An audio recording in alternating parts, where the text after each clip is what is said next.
This is Python's Paradise. This is your host, Greg Gilbert, aka the Python Hyena, straight out of Fredericton, New Brunswick, Canada. And here we are in a very, very cold January. Nope, February. Boy, am I not paying attention, especially. Okay, February 1st, folks. February 1st. It's still cold nonetheless.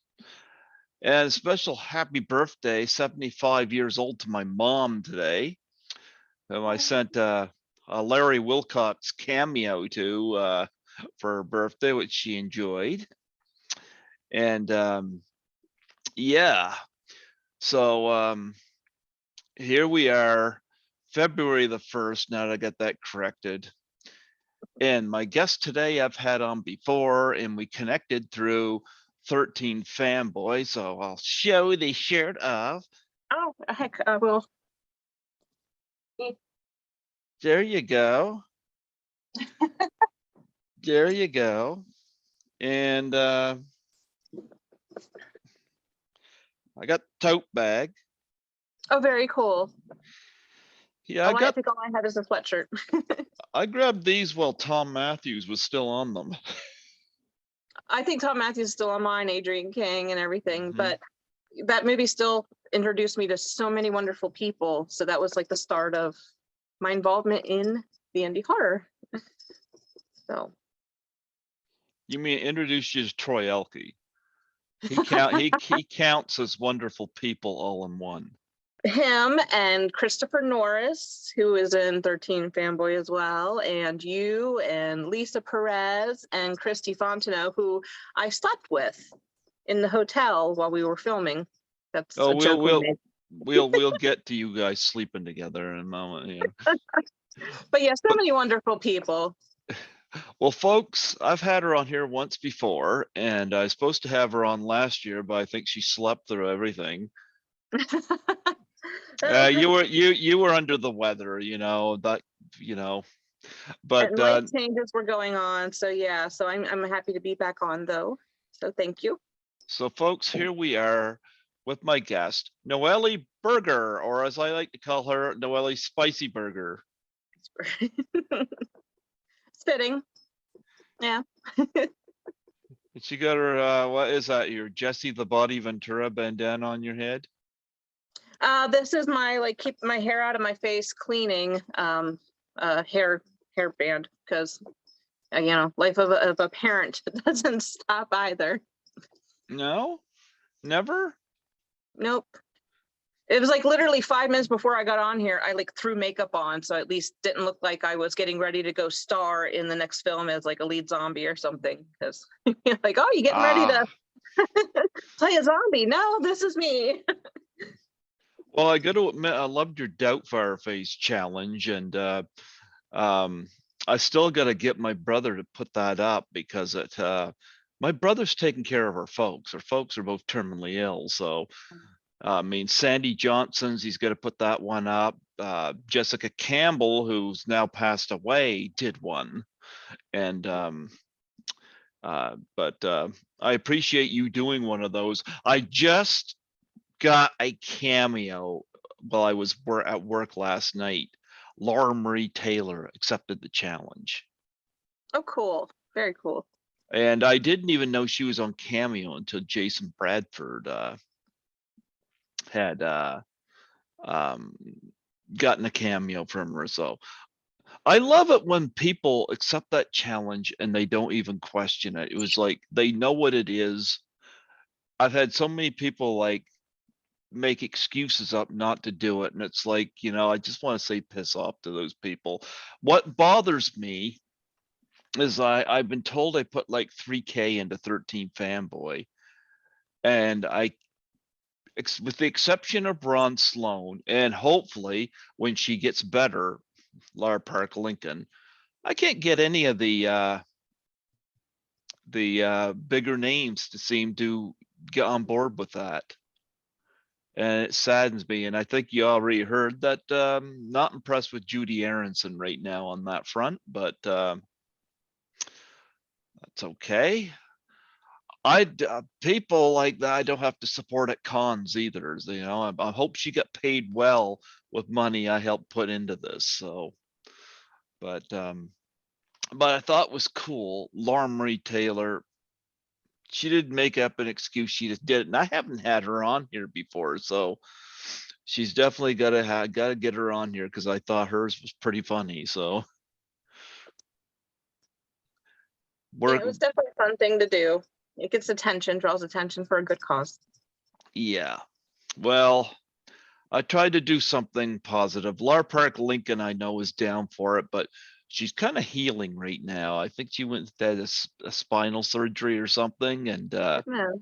yeah, so she wants to do it, and I told her to wait till she's well. I want her to be at her best when she does it. So yeah, I was supposed to have her on here back in December, and she was in so much pain she couldn't, which is unfortunate because look what I got. I was gonna torment her. Oh, I was gonna I've actually never torment. had that. So I've had it before, but I never really eat it. But I bought that thing just to torment her on here. Yeah. So, but nonetheless, yeah, I appreciate you doing that, and I've had a few people do it, but like I said, I wish some more of the higher ups from 13 Fanboy would have done it. I bet I've had a couple declines on that, and I'm kind of like, it makes my contribution seem like it didn't matter, and that's what comes across to me. So, but anyway, nonetheless, did you how have you been since I talked to you last? Because we used to talk all the time, and we used to talk about Troy Elke all the time because Troy's a very important subject. yeah, oh, absolutely. Everybody knows who Troy Olke is. I know he actually the film that my fiance and I are working on together, the Naughty List. He has a little voice Oh, he's acting definitely part on in the it. naughty list. Absolutely. He's right at the top of the list. He's at Oh, the top of definitely. the naughty list in Facebook jail. Yes, I think him and Lisa are starting to Lisa Perez are starting to like kind of compete for that honor there, though. I tried to get Lisa Perez on here and she turned me down, which I found very strange.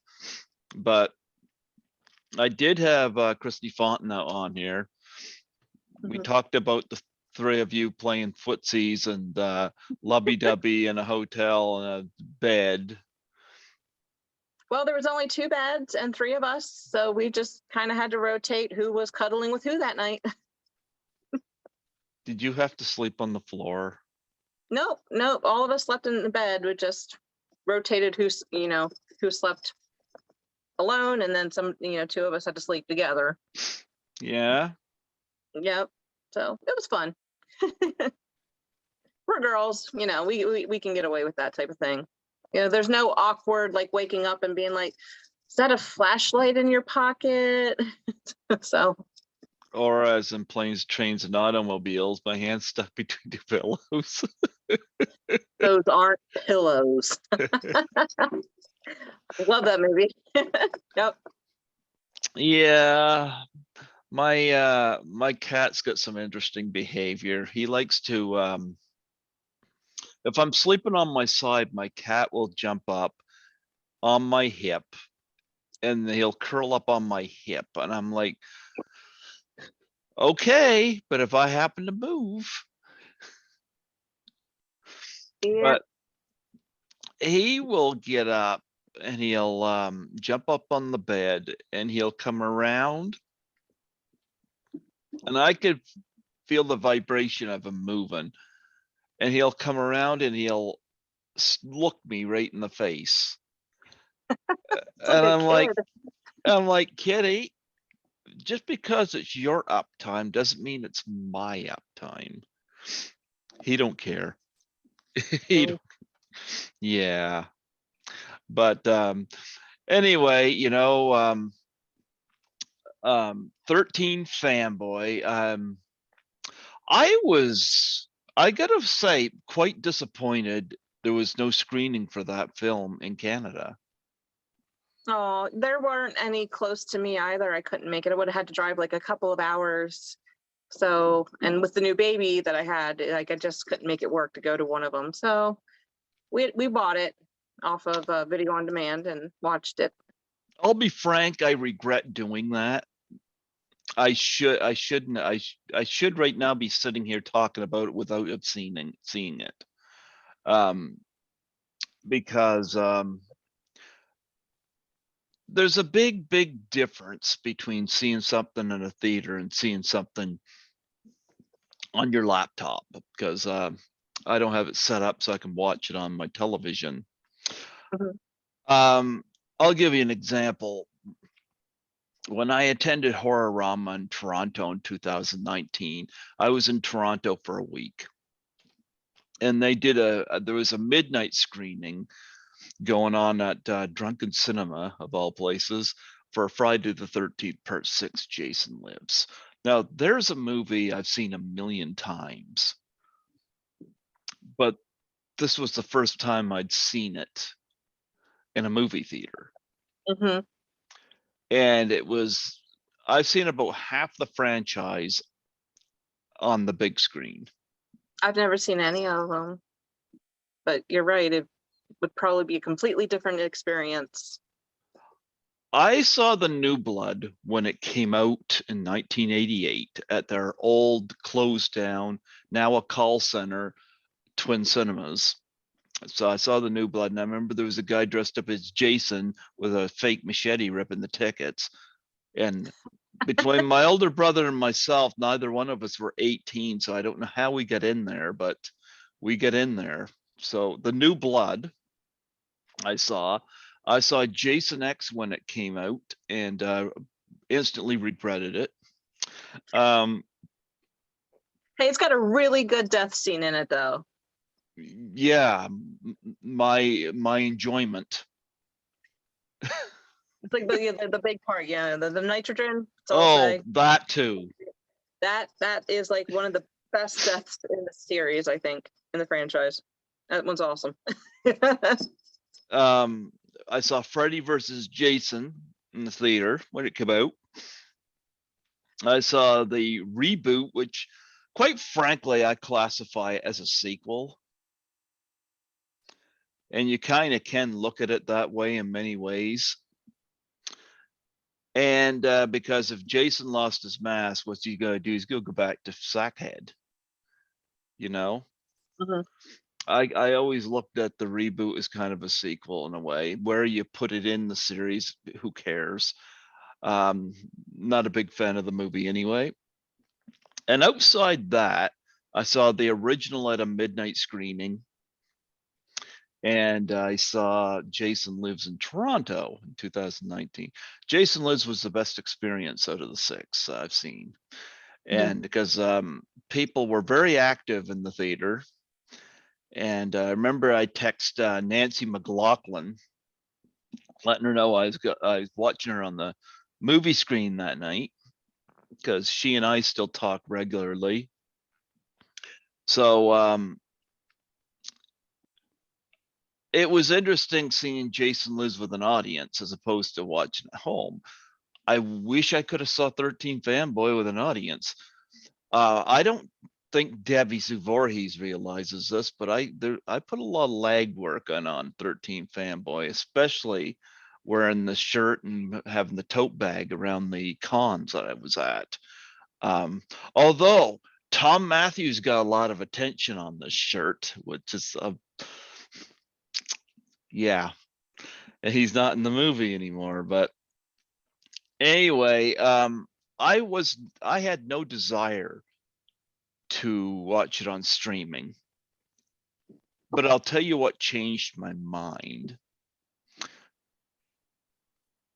When Halloween Kills came out, everybody on their dog on the internet had to spoil it the day after.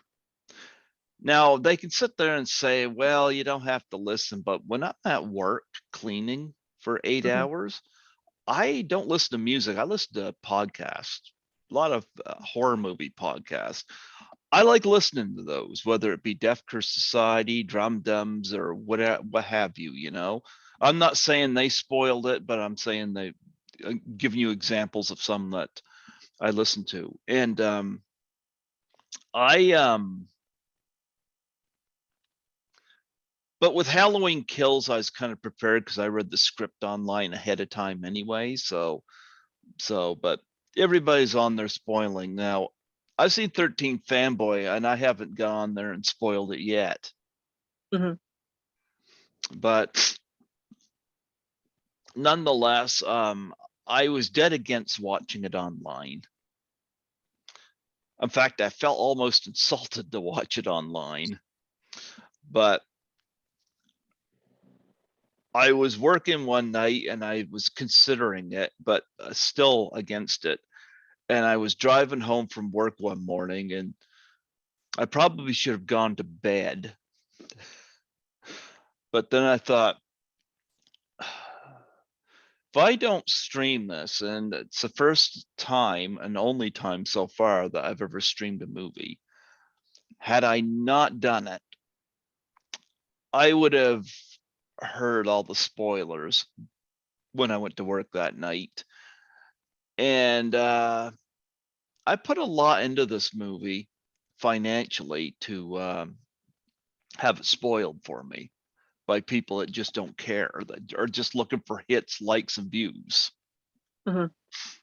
So I rented it on YouTube, which Debbie Sue Voorhees was a little surprised about because she said that was not one of the platforms. Well, I rented it on YouTube for $6.99, so what can I say? And I watched it. Anyway,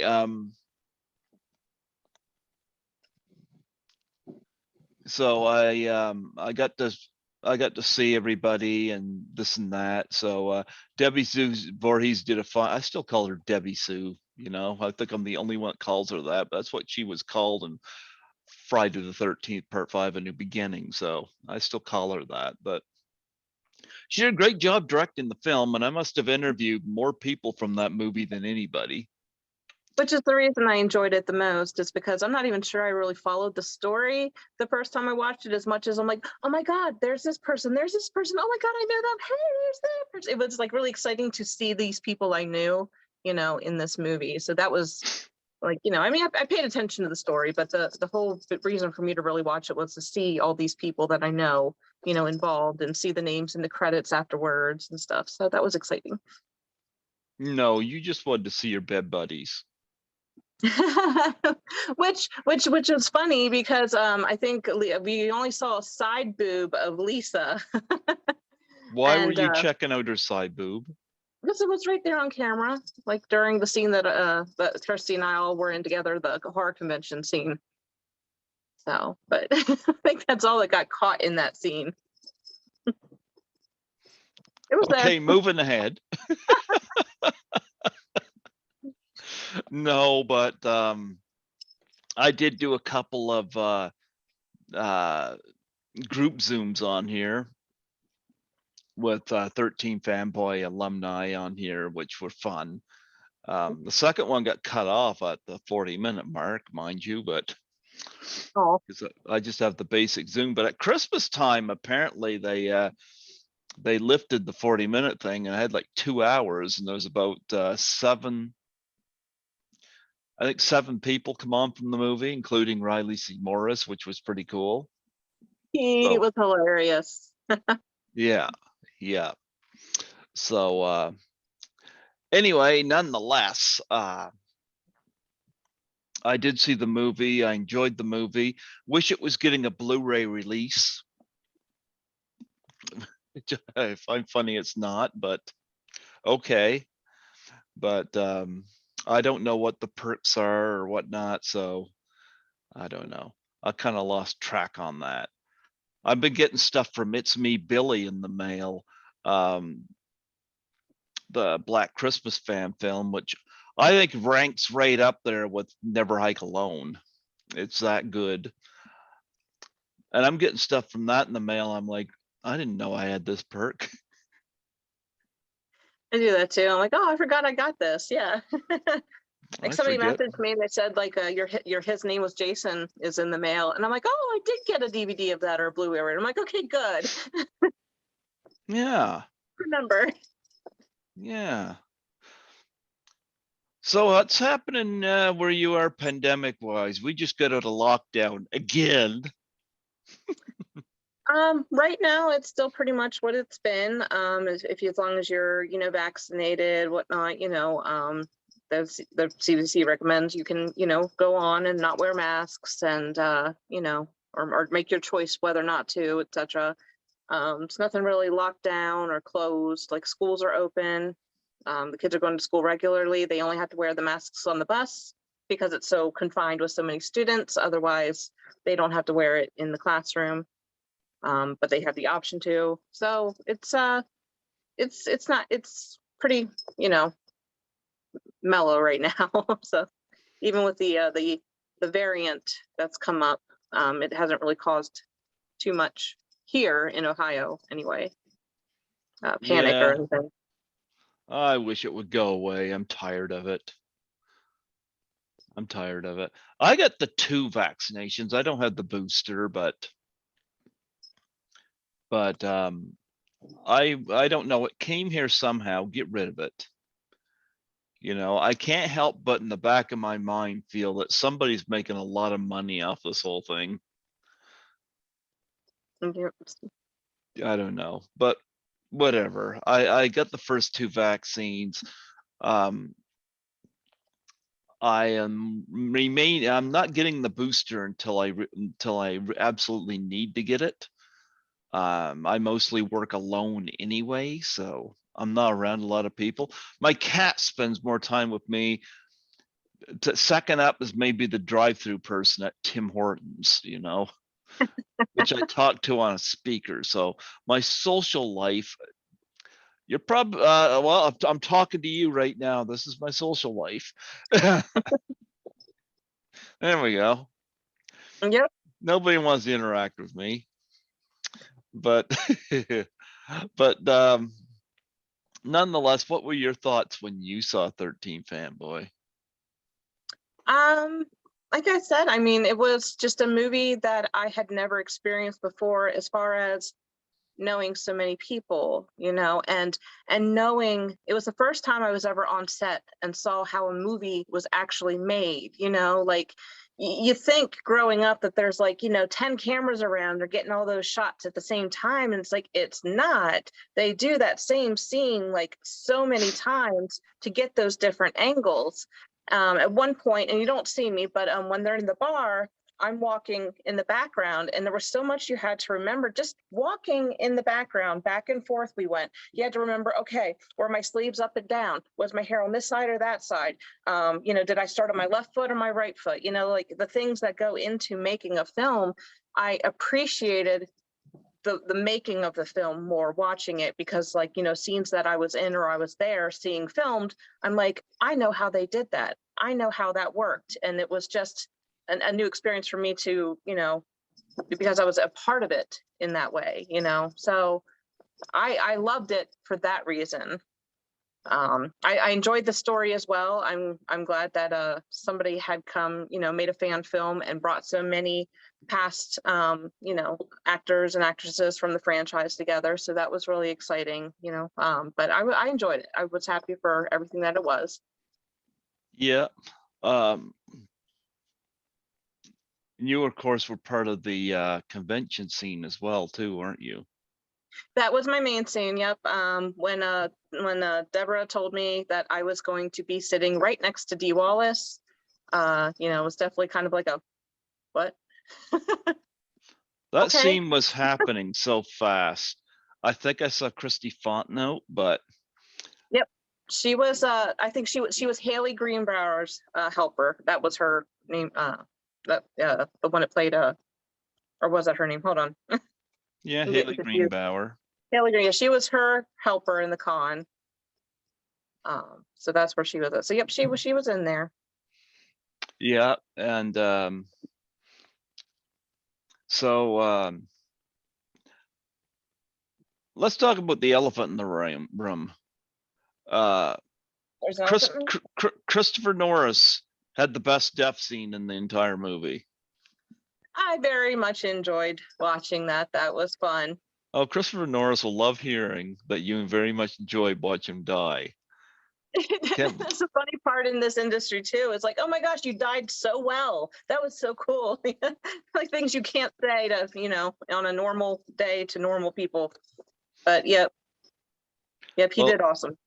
Yeah, the best death scene in the movie, Christopher Norris, hands down. Who is the #1 person in the Troy Elke fan club, I understand. So yeah. It very much reminded you of the way the deaths were in Friday the 13th, the franchise. It was very, the unique, like just, it definitely reminded you of something Jason Voorhees would have done. You know what I mean? His death. So I think that's what made it unique too. Yeah, but I got to admit, I'm the better janitor. I'm the better janitor. See, I would have been listening to a podcast, not Ari Lehman's Victim. I would have had a podcast in like Dave McRae or something to that matter. And I might have heard the killer coming. I've been prepared. I could kick the mop bucket over, make the guy slip.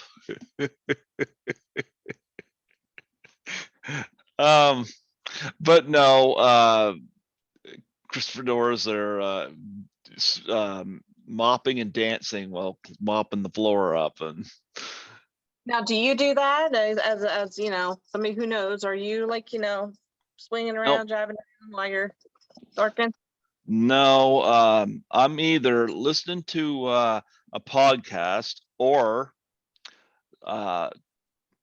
working and carrying on phone conversations with Troy Elke, Scotty McCoy, Jimmy Presley, Rob Mahoney, whoever I'm happen to be on the phone with, I can kill time with while I'm doing my job. Anything to make work a little more pleasant.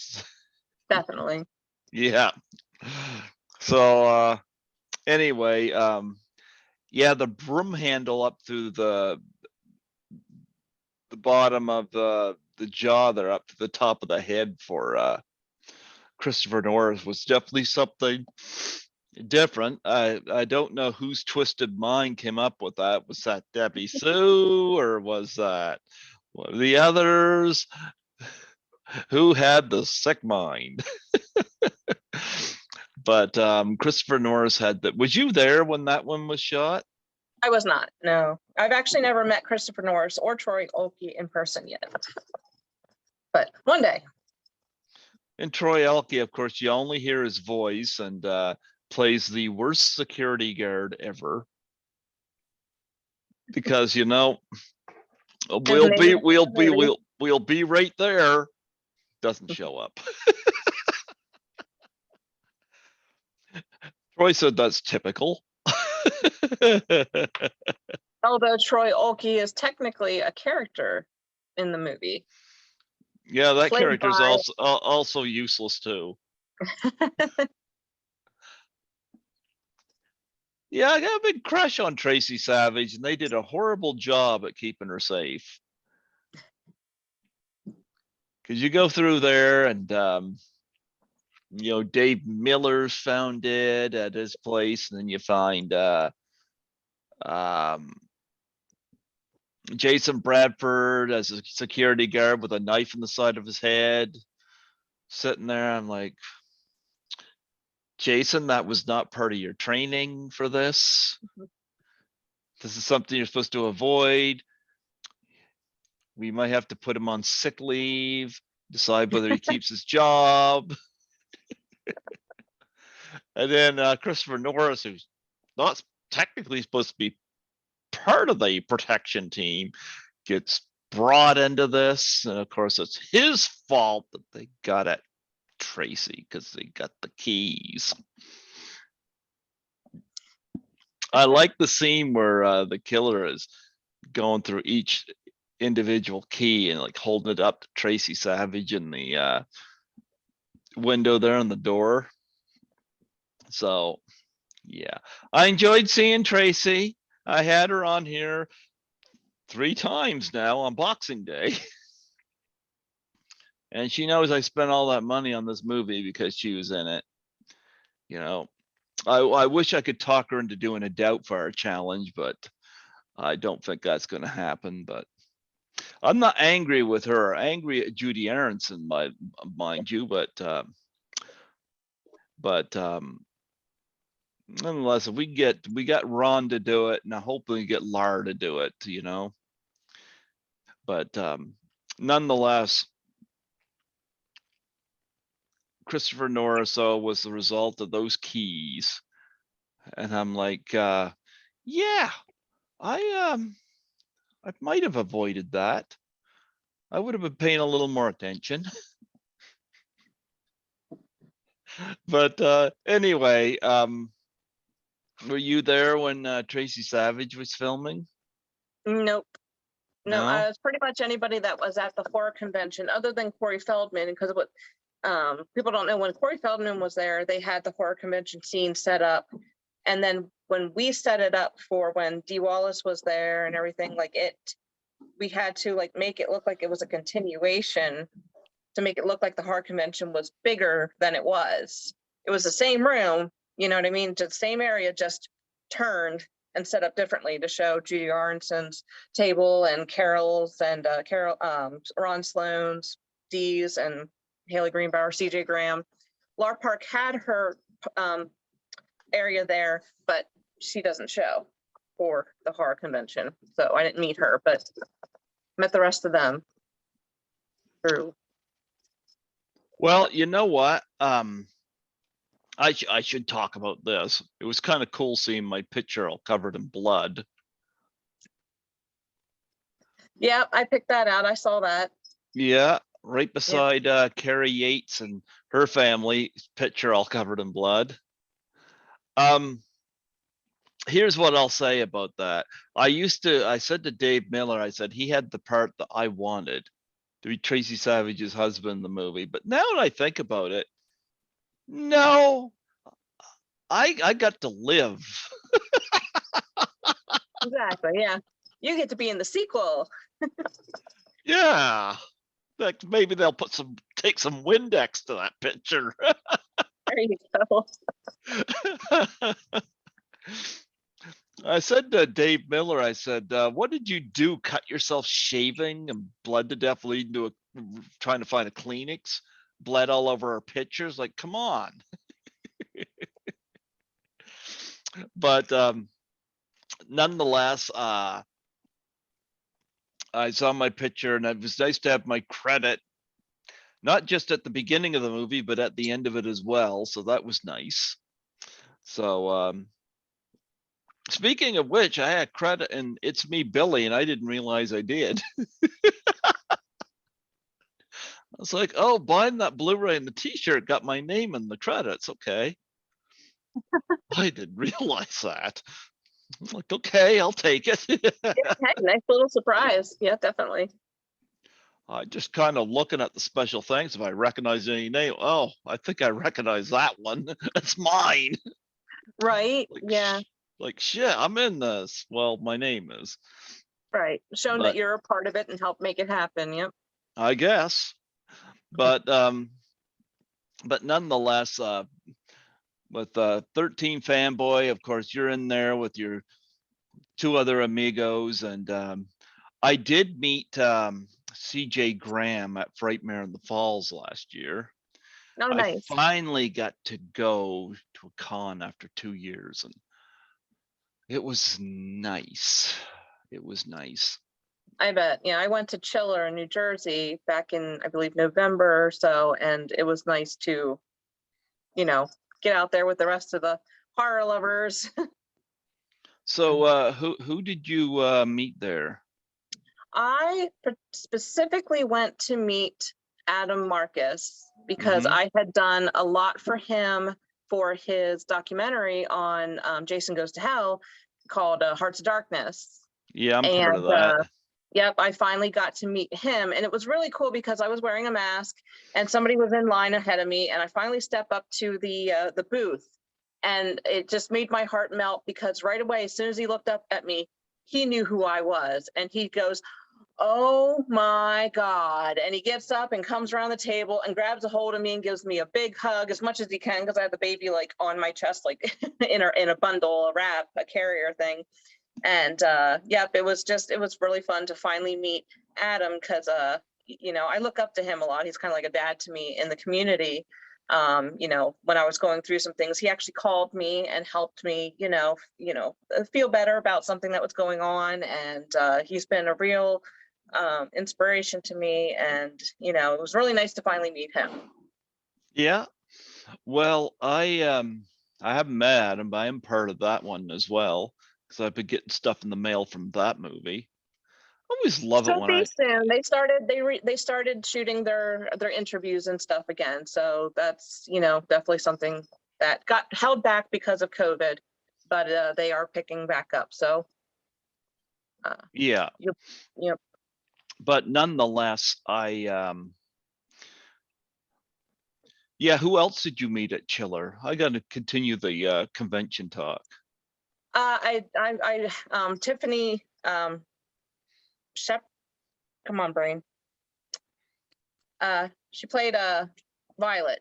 Tiffany Shepherd. Tiffany Helm.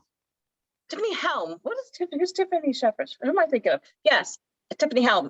She was right across from Madam Marcus, so I got to meet her. Mm-hmm. Let's see, or who else did I go? I had like a small list of people that I wanted to make a point to meet. Actually, one of them was another friend who just helps out with the indie horror community, Donna Jean Phillips. Mm-hmm. She was helping out with David Howard Thornton was there with other cast from Terrifier. I had David Howard Thornton and Michael Levy both on here. Well, David scared the crap out of me because I went into the room looking for Donna Jean because I knew she would be, helping out there.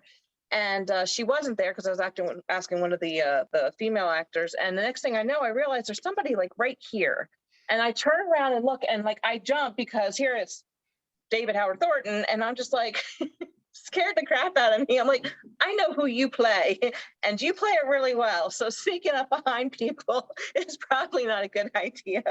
And it was a funny moment. I was just picking on him, whatever, but yeah, but they were gushing over the baby. And that's why he came up over my shoulder to see the baby because her head was like right here. And I should have got a picture of him holding the baby. That would have been cool in costume, but yeah, so I'm trying to think who else I met. Vernon Wells, because we are both a part of Social Distance. It's like I got that here too. Let's see. I do. Let me see. Yeah, I have mine here somewhere. I had him sign my copy of Social Distance, and I told him, I said, I play Skylar Bannon in this film. There we go. There we go. Got mine here. So he autographed it for me, which was really cool. And it's so funny. I walked up to his table and he sees the baby and he goes, "I hope you're not coming to tell me that's mine." And I said, "Well, we have been together." And he's like, he just gives me this look. I'm like, "In a movie." And he's like, "Oh," I'm like, "Social Distance." He's like, "Oh, wow." But it was funny. Like, I kind of like got him back a little bit with, saying, "Well, we have been together." And he's like thinking about it, like, "We have?" So did Tiffany Helm hold the baby and do the robot walk? No. The only person that held the baby was Adam Marcus. That was the other person I got to meet. My favorite horror movie, is Night of the Demons. And I finally got to meet Amelia Kincaid, which was really exciting because I don't know why. It's probably a nostalgia thing. It was like one of those movies that really scared me when I was young, but yet I loved it because it was funny, has a lot of good one-liners in it. Jimmy Presley nominated her for the Doubtfire Challenge too. Did he? Yeah. Yeah, he hasn't heard anything though, but I haven't interviewed Linnea Quigley from that film. I will probably, I don't know. I love her. She is like my favorite scream queen from that time. I'm sure I've actually spoken to her through Facebook Messenger, but I haven't actually got to meet her in person yet. So one day. I met her in person and I had her on here on my birthday the year after. So she was supposed to be at Frightmare at the Falls, but she did not make it, and I was told because she wasn't vaccinated. So I don't judge. I don't judge people who aren't vaccinated. I got people in my own family that aren't vaccinated. I got vaccinated so I could travel to Toronto. Right. You know, Well, everybody that she's around are dogs because she runs that that place for the animals for dogs and stuff. I forget what it's called. Yeah, I donated $50 to that for a Doubtfire challenge, and again, another person who's made every excuse not to do it. I've had a few people do that to me, and I wish they wouldn't. If they don't want to do it, tell me up front. Mhm. It bothers me when people do that because it shows it just shows how little regard I am in these projects. You know, and I think I've mentioned the Judy Aronson situation. She was going to do it. In fact, she went on Cameo saying she was going to do it. And but due to COVID, she couldn't right then, but she promised she would.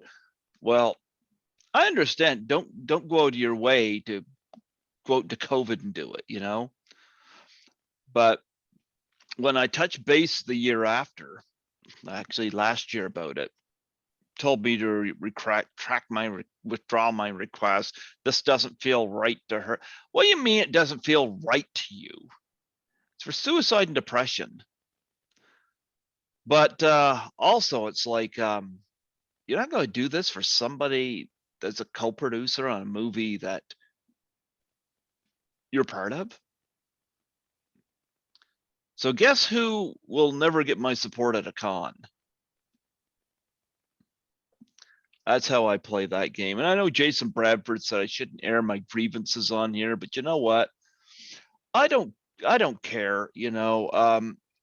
I work as a janitor, so I know what it's like to be stepped all over, you know. I don't need somebody, whether in the horror community or whoever, one of these stars stepping on me too, you know. I don't need it. I get enough of that on my real job, you know. Um, but nonetheless, um, Amelia Kincaid was nominated by Jimmy Presley, who did a very creative challenge. So I don't know. I'm very downtrodden about that situation, and I just feel like, especially with 13 Fanboy, I know a lot of behind the scenes people like yourself did it, and that's appreciated. But from the bigger tier people, I feel like my contribution didn't matter. That's how it felt to me. You know. But then you get people like Lauren Marie Taylor that just did it. You have no idea. Like I was cleaning last night when I looked at that and I was like, I hope she's not going to go on here and just talk about it and my money was wasted. She did it. I was like, cool. I like it when they just do it. They go with it. They get what it is. They go with it. Mm-hmm. You know, that was cool. That was cool. So that was, and it was pretty funny because she liked the sprinkles. Oh, I didn't think of that. I should have put sprinkles on mine. She had sprinkles on it, but nonetheless, I appreciate it. You know, I don't make money at that. You know, it's just something I'm right now, and I'm not going to say who the person is, but there's an actress right now. I'm kind of going through this with her. She's dealing with severe depression. And she keeps in touch with me because I'm kind of her her support. And her stepfather had passed away, and she was very close with her stepfather. And she's had a struggle dealing with it. So she knows I've beaten depression twice before antidepressants, before I was on those. So I've been kind of going along with her on this, you know. I didn't throw the doubt for a challenge at her because she's not at a state where she could accept it. But that's why I've been pushing this, because I know what this feels like. But I just find it insulting when people, and it's Linnea Quigley. You know, I loved meeting her. I met her at Horrorama 2018. We're both in Cool as Hell 2 for James Balsamo, but it's like Scotty McCoy put it best. He said it costs less than $5 for whipped cream and a paper plate. So there you go. But anyway, I'm going to get off that tangent because it's too depressing. Let's talk about Troy Elke. That's never depressing. But nonetheless, yeah. Vernon Wells, you mentioned for social distance. I had met him at the 2017 Horrorama.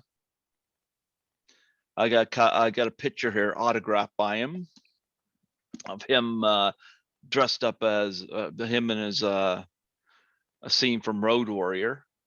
He doesn't have that hair anymore. No. But he gave me his card when I met him. So I remember I had him on in 2018, and I had him on again last year. And I gave him a call. Like, he's not one of the ones I call regularly, so I hadn't called him since the first interview. But it didn't take him long to realize who I was, because we really connected through Lisa Langlois, who I assisted at that first Horrorama I was at. And they had done a movie together.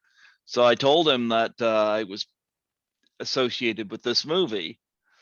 So we got to talk about social distance. And Brian Barsulia. I had him on here too. Yep. Yeah. Yep. I had him on here, and I had Rob Mahoney on here. I gotta say, getting away from 13 Fanboy for a moment, I was impressed at how well done this was. Did you get Rachel Riley yet? She is adorable. Absolutely adorable. I haven't had her. She posts videos of her dancing with her cats on Facebook. She's like just a very uppity spirited, like good spirited person. I think she would be a great interview to have, because she's just so sweet. Who was she in the movie again? Jess something. Was she the one that was with the guy? No, she Oh, was that was alone. somebody. Okay. I watched this movie once since I got it. I gotta watch it again because this was actually very well done. But because with these kind of films, you never know what you're getting. I've gotten some that I won't watch again. They're so bad, but this one here, I was actually glad I put my name on it. And how it was filmed too was really cool, because it was right when, like, you know, the COVID had came about, and the lockdown and everything. And so how, like, even my scene was filmed, I had my laptop on and I used my phone to film my scene, but then Brian was on my laptop directing me. He was speaking, you know, the opposite lines for me, because the opposite lines was actually another woman later, but he was speaking them to me. Was so he then in drag? No. No. No, and I had two scenes, so like I had to film one, and then he's just hang on there, and I went and I changed my clothes and everything, and you know, did the makeup that I had to for that, because that was another thing. Like, you had to do your own kind of makeup. I had to look sick, so actually what I did was actually used lip gloss and put it under my nose to make it look like I had a runny nose, and red lipstick around my nose to make it look red. And, so he like directed me and told me how to, look and everything. It was neat how it was done. You did a So good job in those scenes. thank you. It was I my guess. first on-screen cry. Those were real tears. A little hint is at one point during my scene, you'll see me look up and look back down. I glance up at a picture of my mom who passed away back in 2014. And that's Okay. how I was able to make myself cry, was I just started thinking of her, and then I was able to get the tears flowing for the scene. So But you didn't have a Troy Elke video on the other screen or something like that? That's how Christopher Norris cries. is that how he cried? Yeah. I've heard their gas can make you cry, that you can make you tear up. Yeah. Speaking of which, did you see the video Christopher Norris put up where Troy Elke sent him this candy? So suck back dicks. Did you see that? His wife comes over. I did. Yeah, they have a tendency to send special gifts back and forth to each other. Yeah. I'm like, okay. But anyway, nonetheless, I was actually impressed with how well done this was, and how friggin' flipped out everybody was in this movie. There's a sequel coming. They're working on the sequel. You know what? I didn't know what to expect with this. Of course, financially right now, I'm in no position to help any film right now. Mhm. Hey, but don't forget that, promoting a film means also sharing. And I'm not saying that you know this, but I'm letting other people know. A lot of people say, well, I don't have any money, to support the film. And that's okay. Share it. You know what I mean? Post it, tell your friends about it. So, Well, if I get this coffee shop job, I'll be doing better than what I'm doing with the job I have. well, maybe you'll have time to still get yourself on the naughty list, because there's a second campaign for finishing funds coming up on that one. Yeah. Well, I gotta say, because I didn't know how this was going to turn out, so I did not take part in support of The Electric Man, which I had interviewed Vernon Wells and William McNamara, I believe, was in that, and Ted Rowan, I think he was in that. Ted Rowan. yeah, and Tom Sizemore. But had I known how well this was going to turn out, I might have taken a different toll on that. I gotta say, he knocked it out of the park. I was very impressed with how well done this movie was. Very pleased. So That was one that Rob Mahoney supported a lot, with sharing and Mhm. telling people about. He brought a lot of supporters in for that film. He was very, he really believed in it as well. So, Well, you know what? The movie worked. And I'll be frank, I didn't know it's not a slasher film, but it does end up coming down to one person eventually. hey, I survived. No Well, you spoilers. did. I Well, don't yeah, know. you did, but there's a main core of people that Right? they're Yeah. dealing Yeah. with on there, and I like the fact that the actors were entertaining, despite the limitations of what they could do and where they could go. Right. I actually I dug it. I dug it. So kudos to Brian for making this movie. So yeah, I liked it, and I'm glad I got my name on. I'm on as a co-producer on this one, so I'll have to look in and see what the sequel's gonna be like. They bringing Vernon back? From what I understand, I believe so. Because Vernon and I were kind of talking about it. Yeah. And I believe he's that, because he's a very big part of the whole, what do you want to say, the story conspiracy thing going on. So yeah, I believe that he will definitely be making an appearance in the second one. As for my role, I'm not so sure, but it'd be fun, be nice, but if not. Well, I really liked Vernon Wells in it. I enjoyed meeting him at Horror Rum. I remember I said to him when there was a little downtime at the con, because I was at Lisa's table, helping her, assisting her at her table, and there was Vernon Wells' table. There was us here, and then there was his right there.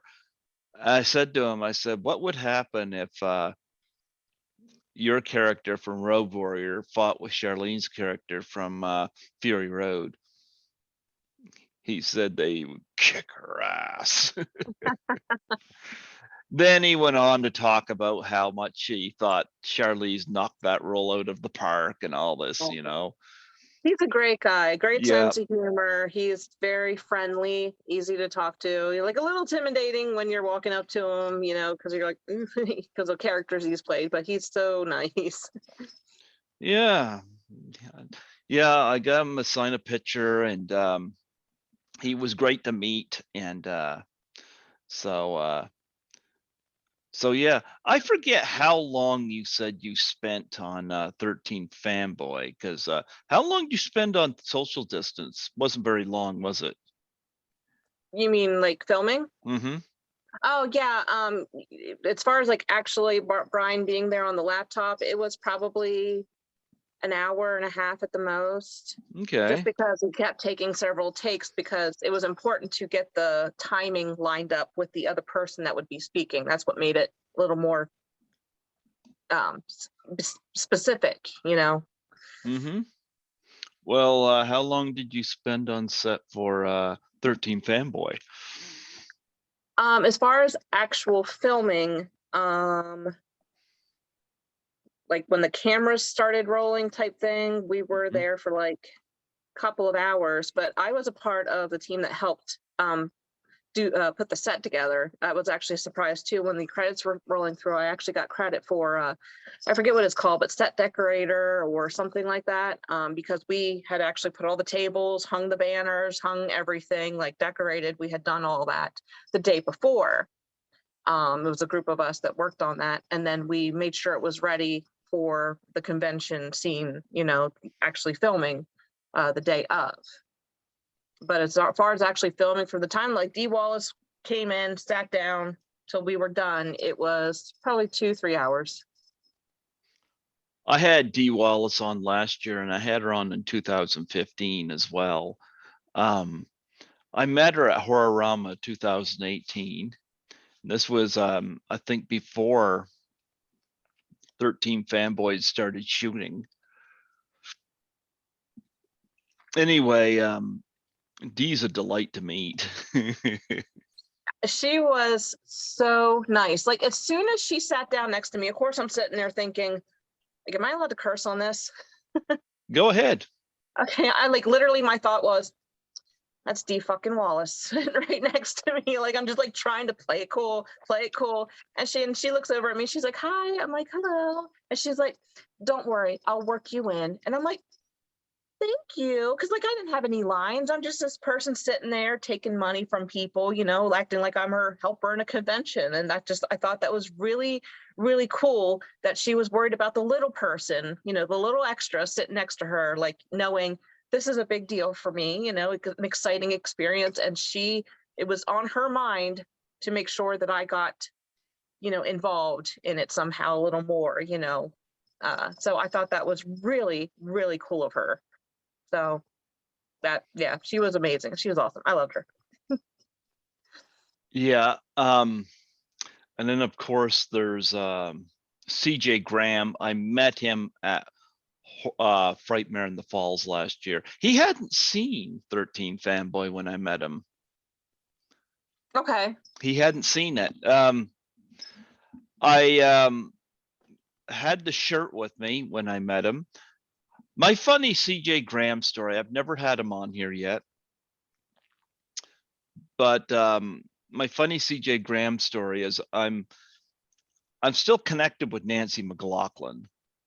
And so before I got to his table, I called Nancy and she picked up, and I said, I'm going to put you on speakerphone when I go up and meet CJ. And she said she was all for it. So I get up to CJ Graham and I said, look, I have somebody on speakerphone, or I have somebody on the phone here who wants to criticize your roadside banner. He looks at the phone, he sees Nancy's name, and he puts a phone to his ear and says, hi, Nancy. They talked for about 5 minutes, you know. So speaking of Nancy, I should show this. Jason Bradford got one of these as well, but look at that. Oh, very cool. Yeah. I got something similar, but it's from the Hearts of Darkness. It's a chrome mask. Oh yeah. Yeah. It's like a chrome pendant. It should be an Ali Rivera smiley face. Yeah. But it's got to be silicone so you can pinch the cheeks, right? That's right. I That's right. remember the Ali and Adam show. Yeah, she's got to do a Doubtfire challenge. Ali has to got do it. married, which was exciting to see. Well, I was saying to Adam, I was saying, why did he get married to this guy? She could have married me. I would have offered her infinite amounts of cheek pinches. What woman wouldn't want that?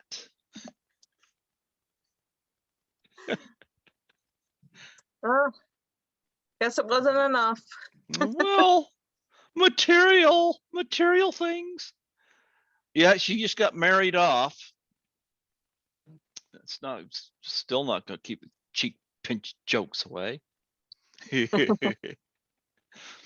Just like I called Deborah Sullivan Cackle Queen. Cackle Queen, yep, I recall. This is probably why I'm single, because this is why I am around women. I see, like, I never got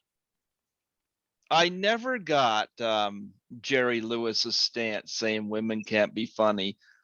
I think women are hilarious, which again is probably why I'm still single. My cat only stays with me because I feed him, you know. Right. But I don't think there's any woman in the world that's gonna stay with me for temptations. Trust me, I've tried. It doesn't work. Works on the cat though. But anyway, nonetheless, yeah, I met CJ Graham and we talked, and a couple other people I met there that were associated with too, with Z Dead End. Yeah, I was actually supposed to be.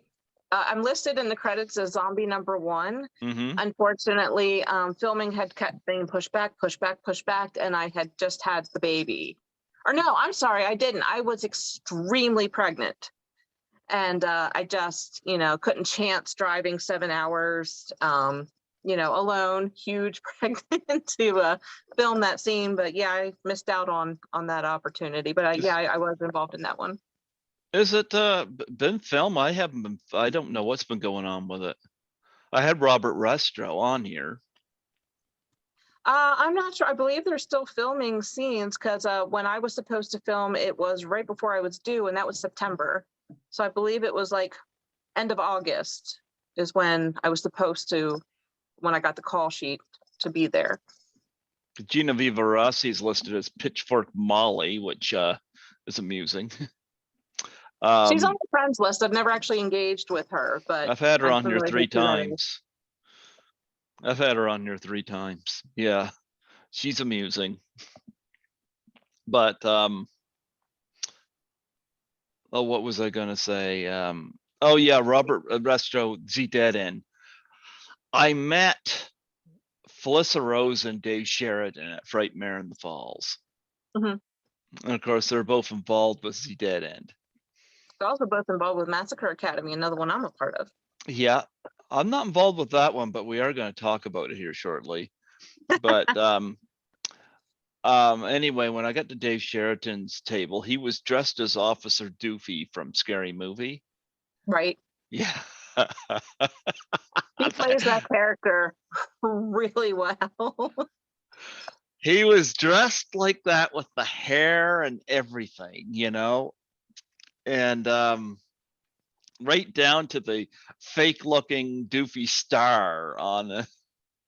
Um, I met him and I told him about that I was involved with Z Dead in.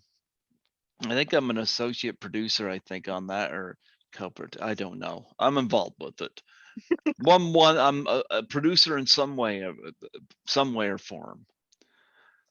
But nonetheless, I get to his table and I tell him about this, and he goes, "Technically, you're my boss." And he looks over at Felissa Rose at the next table, and she's got the line. She had the busiest line all weekend. Mhm. And he says, "Hey, this is our boss." And Felissa Rose is like, "Hi." So anyway, I met him, and my story about Dave Sheridan is I brought my Blu-ray of Scary Movie to be signed, Uh-huh. and his handler was like looking at it because one side of the Scary Movie Blu-ray is in French. So Dave Sheridan signed his line, "I went poopy." His handler was looking online to find out what "I went poopy" was in French. And Je, Dave Sheridan signed it in French the other what side. is that in French? I know I a little don't bit of know. I don't speak French. I speak English and French. profane. I speak English, bad English, and toddler. Yeah. But nonetheless, he signed that. That was amusing. Then I met Felissa Rose. I'm gonna tell you, Felissa Rose is one of the most pleasant experiences I ever had at con. Was Felissa Rose. Like, she gets it, you know? I met her and she gave everybody a big hug. Oh, Yeah, she was so accepting of everybody. I guess her handler was taking extra pictures because I got a picture of us hugging, a picture of us and a photo together, and a picture of us and a photo together where she's giving the Angela face. But my brother is, taking care of her folks who are both terminally ill, and I was getting her to sign a picture for him, and she offers to do a little video for my brother, which I thought was really cool for her to offer that. yes. And my brother thought that was so cool because my brother was sending me pictures of my cat missing me while I was in Toronto. Because my brother, of course, stopped by here to make sure the cat was fed and all that. Right. Anyway, he sent me a picture of Skittles that said, "Look who's not impressed." And I said, "Sorry, I'm meeting Felissa Rose. Skittles have to wait for the time being, meeting Angela." But nonetheless, and then she did a shout out video for me, which was pretty cool. But Felissa Rose is so cool. You see, when Sandy Johnson of Halloween, she played Judith Myers. Mhm. She did the Doubtfire Face challenge. Her husband was dressed up as Michael Myers when he saw her husband pied her, and he was dressed up as Michael Myers. And That's awesome. one of the people that Sandy nominated was Felissa Rose. So I had the video ready to go, and I said to Felissa, I said, "Sandy Johnson has a message for you." And she goes, "I love Sandy." I showed her Felissa's Doubtfire Face challenge. Mhm. And she just flips and she says to her handler, "I'm going to take a pie in the face." And I said, "Well, you don't have to do it right here at the event." Uh, I don't think she's done it yet, but she sent me a cameo and she said that she's definitely going to do it. She definitely wants to do it. And she wants to do it with her nominees. And she said she's nominating Dave Sheridan, Alex Vincent, and Christine Elise. The latter two from the Chucky franchise. Lucky. Yep. So I think that's pretty cool.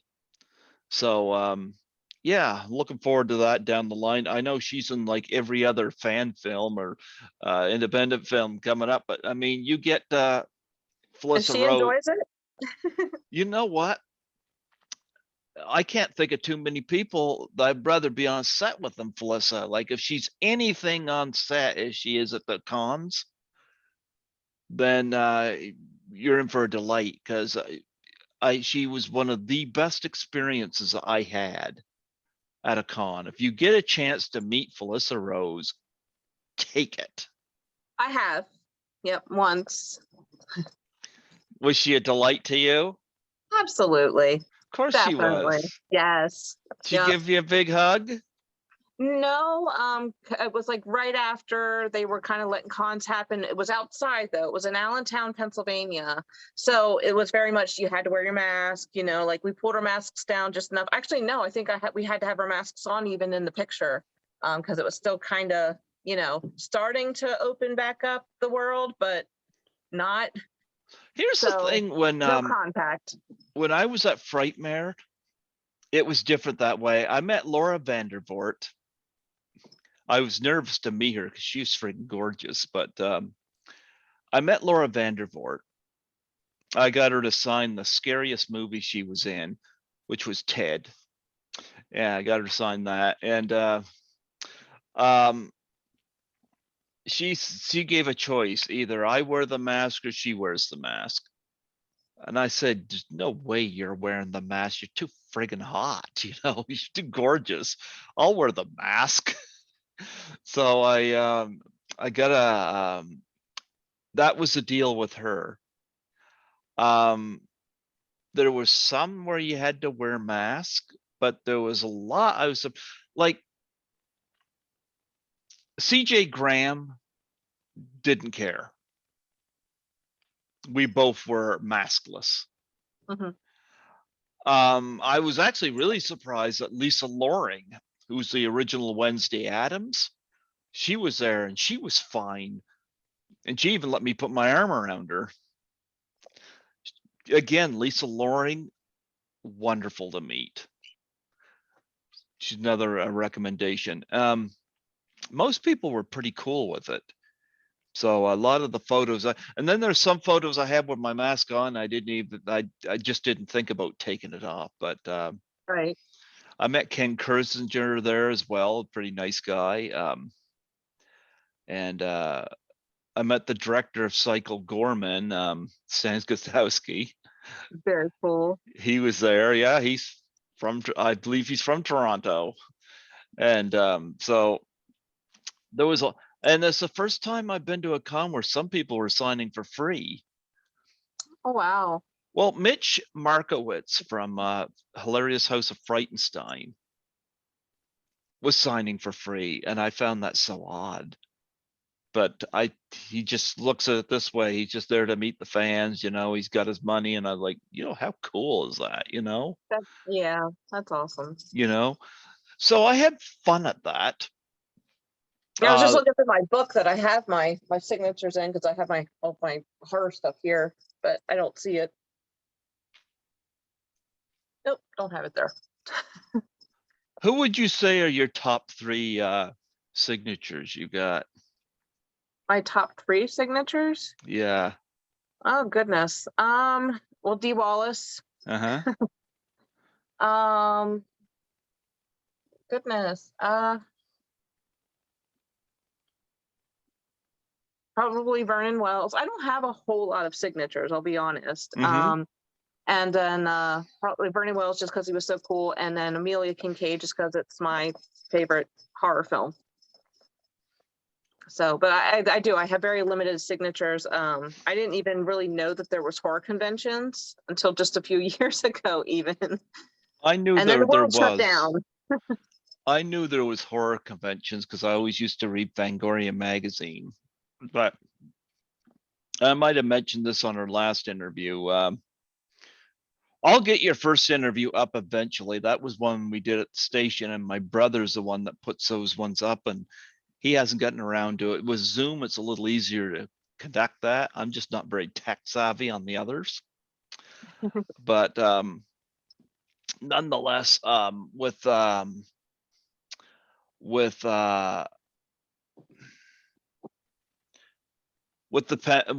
cons, I didn't start going until 2017 when Lisa Langlois from class of 1984 invited me. So my first con was special to me because I was at her table helping her out, kind of like what you guys did in 13 Fanboy, Mhm. you know. So that was pretty cool. And of course, there was us, there was Leslie Donaldson right next to us from Curtains, and then from us there was Vernon Wells.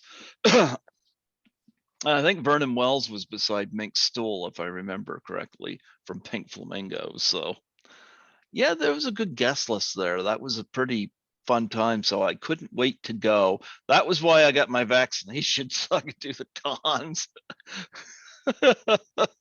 Because they wouldn't let me on a plane unless I did. And I was like, you know what? Fine. I'm not anti-vax, but it was like, I'm just not around enough people for it to really matter for me. But Mhm. anyway, I got it. I did it for Toronto. But no, I love doing the cons. And but anyway, let's go through your other movies here. It's funny how social distance seems to be listed as seventh revelation here online. Did you notice that? Yes, they did update the name to Seventh Revelation. Yep. Why? Just kind of rebranding it. They don't want it to be just completely associated with COVID and the pandemic. It's not what that's really about. There's a more of a story, an actual story that you would see in a movie, and it's not like a film about COVID. And they didn't want it to be misconstrued as that. Is what I kind of gathered from what was said by the director and what you can find online as far as on the film page. Okay. Well, you're also in a film. I never heard of this till I looked at it on here. Horror Tales 666 Part 2. That's an anthology. I was a part of the short called Open House. Mm-hmm.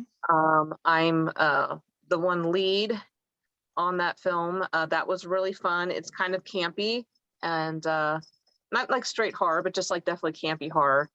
I got to kill a couple people in that. That was fun. Well, It's always fun to be the killer. you're in it with Amanda Sawyer. I've had her on here. Amanda, yep, she's actually a really close friend of mine. Yeah, She she actually doesn't like me much. She well, got it. She got annoyed because I kept bringing up the fact that in Sam Hain, Scotty McCoy's ass crack in his boxers with his face on it was right scant inches from her face in one shot. oh, jeez. She hated me bringing that up. Now she doesn't like me, and I'm like, well, okay. Scotty loves it when I bring it up. Oh well. I had her on once. It was nice to have her on. She don't like me. Oh well. Well, her and I worked together on quite a few films. She's also with me in Massacre Academy. She was also, she's my lesbian lover in the Naughty List. Yeah. And she is also my maid of honor when I get married.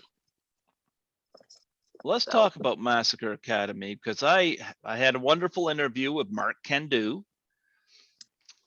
He was a great guy to have on here. One of the best directors I have ever worked with. Watching him film was amazing. Mm-hmm. You could tell I was a part of the frat party massacre. Okay. And it was a bunch of us where the carny comes in and he just starts killing everybody. Mm-hmm. And you can tell like all the extras. I was actually kind of in charge of like keeping track of the frat party extras and making sure that those people got the information they needed to be there, etc. And so he didn't know exactly how many extras he had there. So you can tell on set, he had an idea of how he wanted, what different kills he wanted to have done. But he would literally like look at the person and be like, throat slashed. Okay, let's, you know what, let's do this. Like he, like on the spot kind of, created that scene. Like he had the idea in his head, but he finalized it right there in person. And he was just so relaxed and so professional, but like still had fun. You know what I mean? Like it Yep. made filming fun and easy, but yet we were professional and did our jobs as well. And it was fun to just watch him, the different angles and getting in positions he did, laying on the floor to get those right angles he needed. It was an amazing experience. Mark is still, and his wife Liz are still good friends of ours. So that was an amazing experience also. Lots of new friends made. Susie Linsenmayer is in this. She was in 13 Fanboy as well. She's part of that. Who? Susie Linsenmayer? Susie Linsenmayer. Yep. Yep. Yeah. She was also part of the frat party scene. Yeah, I had her on. One of the Brian things I Simpson. did, we'll come back to Massacre Academy here, but one of the things I forgot to bring up with 13 Fanboy, I wanted to do something different with that movie because, and I'm getting Scotty McCoy kind of trained on this too. I always tell people, look for the story when you go for podcast, A lot of people go after the bigger stars, and it's always fun, but you can't make it all about hits, likes, and views. And I remember one of the things that I had done with 13 Fanboy was I put a post on there where I asked any behind the scenes people if they wanted to come on do an interview, reach out to me. And Jason Bradford tagged some people my way, and I must have had about 8 people get in touch with me, and some that I'm still in touch with, and that was a lot of fun. Susie, of course, was one of the people that I had, and Tony, but Benedetto. Am I good? Benedetto. You got it. I still screw it up. Friend of mine. Yeah. It took me a while to get it. I had to practice saying it until I got it. So don't feel bad. Yeah, I like him. I had Orlando Rodriguez on here, and Brian.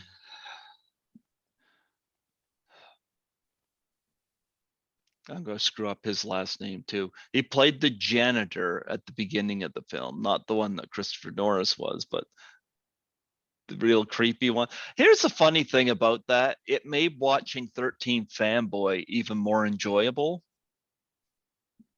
because I was able to spot all these people and recognize them in the film. Yep. Well, that's what I was saying earlier. I enjoyed it because I was like, oh, there's that person. And you're like, oh, I know them. And of course, I had Vincent DeSante back. Wasn't able to get Haley Greenbauer back, mind you, but oh well. And I haven't had Andrew Leahy on yet. Oh, that's when I was just about to ask if you had Drew on. I have never had him on here yet, but I had Haley Greenbauer on here once, but I wasn't able to get her back on last year. But anyway, so looking at Massacre Academy, of course, you got Officer Doofy in this, and you got Angela in this. I think they need to do an Officer Doofy Angela crossover, don't you think? It'd be fun. Yeah, couldn't you see that? Were you on set with either of them? No, their stuff was filmed like completely separate because their scenes are like small. Felissa is a news anchor. Okay. So yeah, and then Dave Sheridan, his scene is where he plays.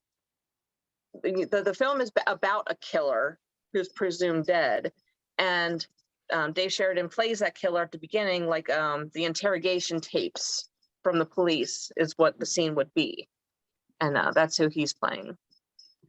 Okay, so when's Massacre Academy gonna be ready for Blu-ray?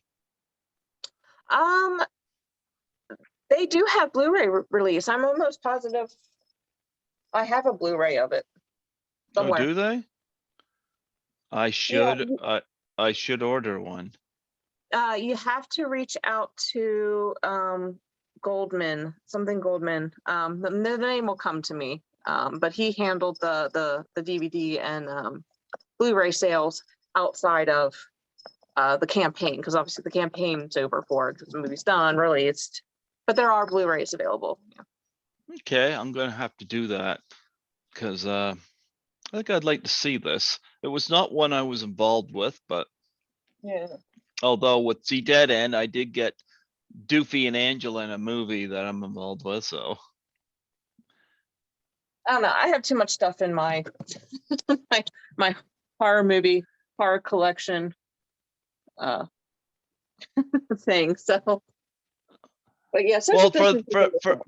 for those that are listening to this on audio, she has a cupboard full of My Little Pony movies. There, I found it. There it is. There you go.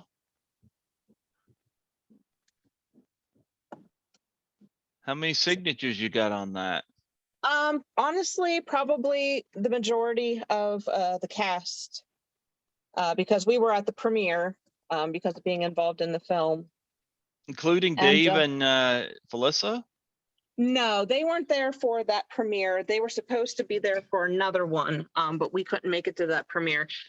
Something that's actually funny, though, that actually does have a lot of most of the signatures on it also is my fiance, Michael Taylor, is in it. Mhm. He has a memorable kill. I can't say what it is, but you'll know what it is during the frat party because you'll be like, that's one. And now you'll really know. This was a neck collar that he wore as a joke at the premiere. That he Mhm. had the cast that was there sign. So when you watch it, or anybody watches it, you will know what I mean. Why he would be wearing Okay. a neck brace. Oh, okay. Okay. And I'm Yeah, involved in Mark's next film, Wolf Hollow, as well, which is I've heard obviously of that. Yeah, yes. I've heard of that one. Yeah, we're looking forward to being a part of that one as well. Well, I remember looking through this, and brought this up to Mark Cantu when I interviewed him. You guys had Jackie Martling in this formerly from the Howard Stern show, Jackie the Jokeman. Mm. What? You're not familiar with him? No, I'm not really. No, I never really listened to the Howard Stern Why not? show. I when he was really popular, I was younger and my mommy wouldn't let me. You do everything your mommy tells you?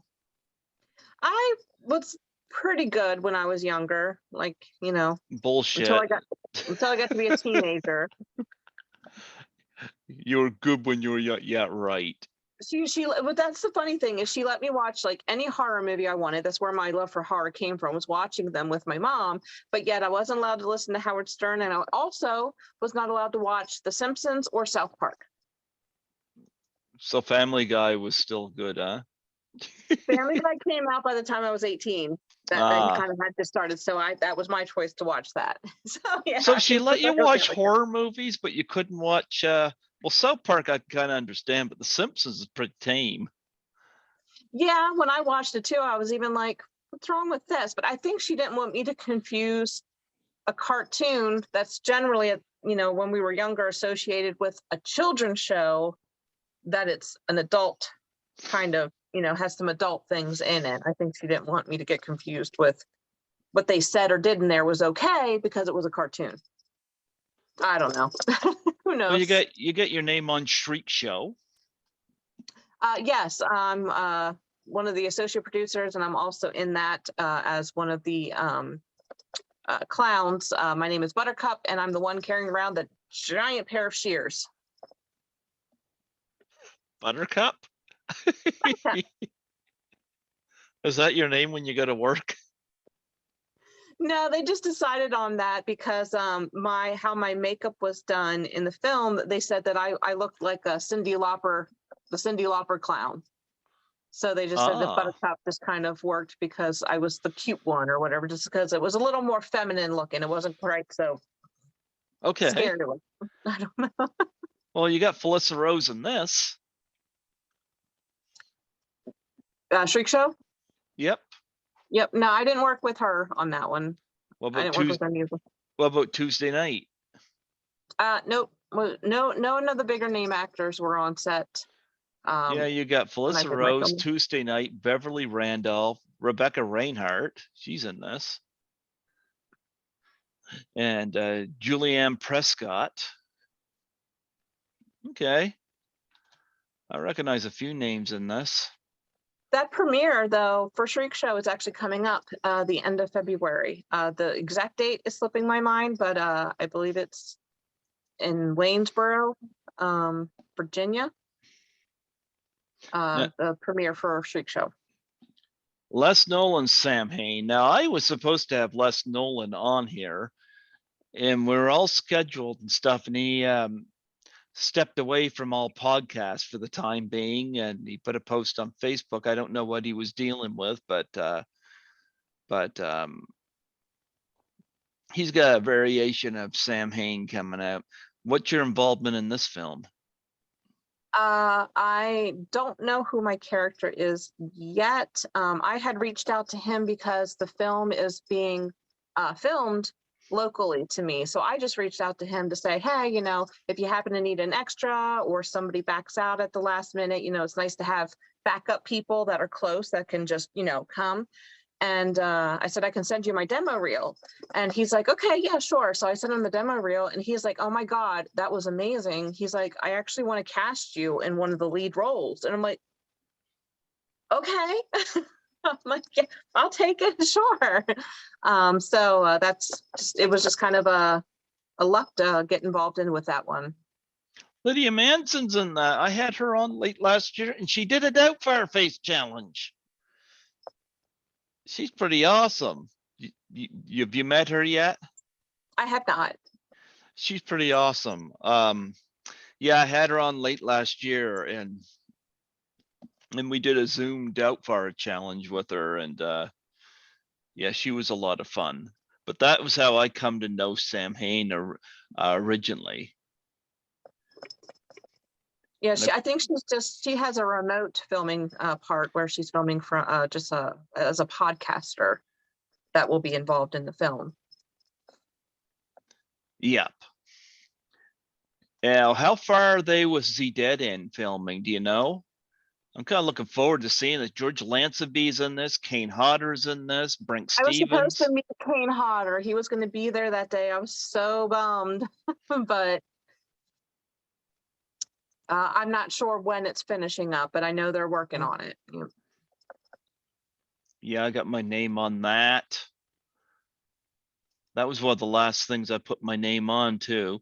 And you're listed for, well, pre-production here, so I don't know how much you can say, but Brain Hunter, New Breed. That one I had gotten involved in a while. I think that one's kind of on the back burner until things calm down with COVID and everything. So I haven't heard anything more back with that, but I do know I'm supposed to be in a scene with Tamara Glenn on that one. And there's a couple of films listed on there. I need to update my IMDb that we had the happy surprise of our daughter and getting pregnant with our daughter, and being pregnant didn't fit some of the roles that I had already been cast in. So unfortunately, I had to drop out of Witch on a Walker. I was supposed to be in the little scene for Victim No More, which is directed by my good friend Bobby Heckman. And House That Eats Flesh, I actually was no longer able to be involved as an actor in that film because of the pregnancy. I would just interviewed somebody from the House That Eats Flesh too. If I remember correctly, I believe the director.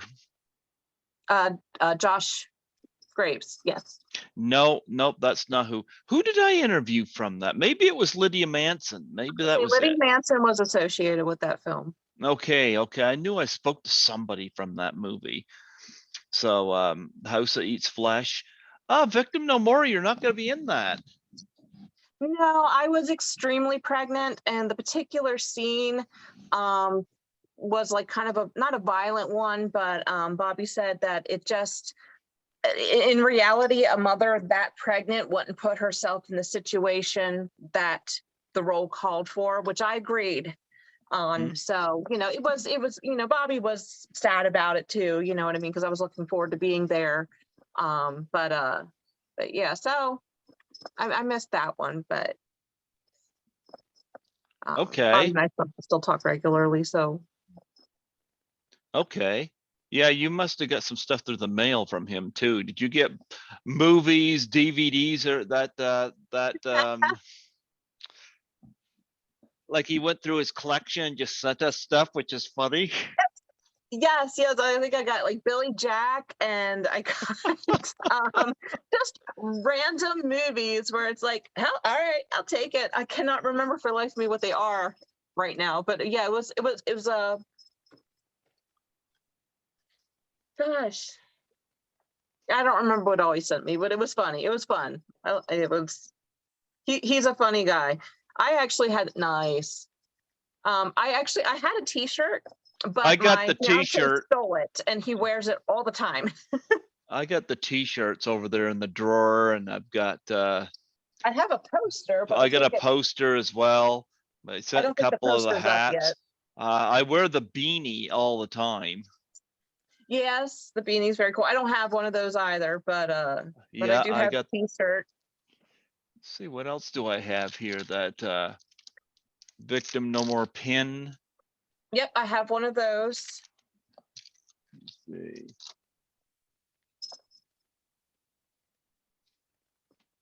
Oh yeah, Friday the 13th, part 2 magnet. No, I don't think I have that.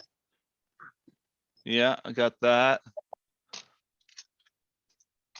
Some posters and Actually, what's funny, I met up with him at a con, and he had also had a stand set up selling, things, and some of those things were VHS tapes. And the fun part, and I wish I would have bought them because they were owned by Catherine Mary Stewart. They were her VHS tapes that he was getting rid of for her. I've had Catherine Mary Stewart on here a couple times. She's friggin' hilarious. She seems like she would be a really cool person to meet. I had her on in 2015. I had her on last year. So we didn't get deep into Victim No More, but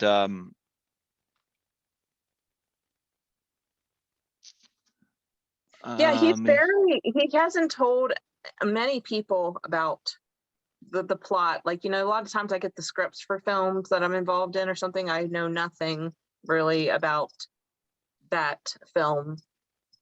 So he wanted to very much keep it kind of on the down low and be a surprise when it came out. So yeah, I'm looking at some of these other ones. My Girlfriend is a Serial Killer. You got your name on that. that one I heard from a while ago about my role, that they were getting ready to film soon, and then I didn't hear anything back. So I'm not sure what's going on with that one, but Okay. And In the Window. That's another production.